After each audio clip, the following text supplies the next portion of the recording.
Welcome to No Longer Conformed. I am Erik Garthe, and we are in class with Job. Lessons about life's issues. In this session, we'll be looking at Job chapter 2 and verse 10, the second part of that. Choosing faith. When the storms of life finally subside, another battle begins to rage. The battle of the heart. Why would the God who created us allow so much suffering? The Bible records the story of a man named Job who experienced much suffering. Job responded to his suffering with great faith.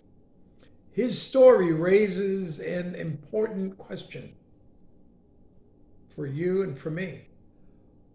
How will you respond when your world caves in? Will you choose faith? Let's look at three things that choosing faith won't do for someone who suffers, and then three things that it will do. First, choosing faith in suffering won't eliminate the pain. Job was crushed by the pain of suffering. Job chapter 1 verse 20 says that he tore his robe and shaved his head, and he fell to the ground when he heard that his children had died. And his physical illness of boils was so painful that he took for himself, it says, a potsherd with which to scrape himself.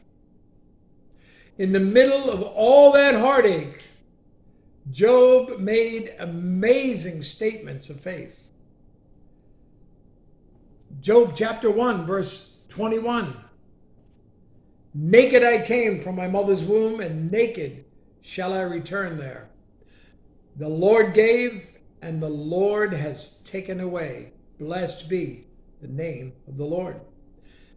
Verse 2:10 is also a testimony of faith.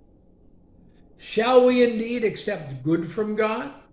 And shall we not accept adversity? In all this, Job did not sin with his lips. Second, choosing faith in suffering won't stop the questions. In the book of Job, those first two chapters of great faith are followed by 35 chapters of questions. And Job wasn't alone with his questions. Jeremiah couldn't preach without weeping and questioning how God could have allowed so much despair.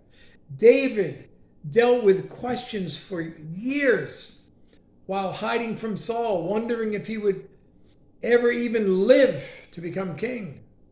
Psalm 13 in verse 1, he says, How long, O Lord, will you forget me forever? How long will you hide your face from me? Paul spent 2 years in a prison cell in Caesarea, right in the middle of his best church planting years. Even Jesus wrestled with suffering and questioned the Father if there was another way to achieve man's salvation from the penalty of sin. And then third, choosing faith in suffering won't reveal the answer. The book of Job provides an unusual picture. God gave an audience to Satan.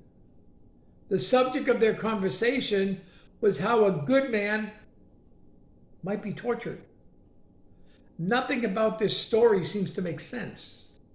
Suffering doesn't make sense. It's like gladiators in the Roman Colosseum, and God watches to see how much of a beating the man can take. The natural expectation in life is straightforward. We want every new baby to have a good family, a good childhood, a good education, a fulfilling and well-compensated job, a good home, and finally, a comfortable retirement. Job had all that. Look at Job chapter 1, the first 3 verses. There was a man in the land of Uz whose name was Job. And that man was blameless and upright, one who feared God and shunned evil. And 7 sons and 3 daughters were born to him. Also, his possessions were 7,000 sheep, 3,000 camels, 500 yoke of oxen, 500 female donkeys, and a very large household, so that this man was the greatest of all the people of the East. Our expectation of life runs into reality. Suffering comes into most lives with grief, hardship, misfortune, illness, crisis, tragedy, and more. And suffering pays no attention to age, to sex, nationality, or the size of a bank account. And Christian faith just doesn't make sense to unbelievers. 1 Corinthians chapter 1, verse 18, for the message of the cross is foolishness to those who are perishing, but to us who are being saved, it is the power of God. Job could have come up with a lot of reasons not to trust God in his suffering, but he chose faith anyway. His choice illustrates 3 things choosing faith will do for us. Will do for you. First, choosing faith in suffering will remind you that God is in control. God is always in control. Choosing faith doesn't allow God to be in control. It only reminds us that this truth has always been and always is. God wasn't tricked by Satan into letting him test Job. At no time was he out of control. Suffering doesn't make sense, and faith in suffering seems to make even less sense. And yet, placing your life in the hands of God, who can take care of you in this life and the next, is what you're called to do.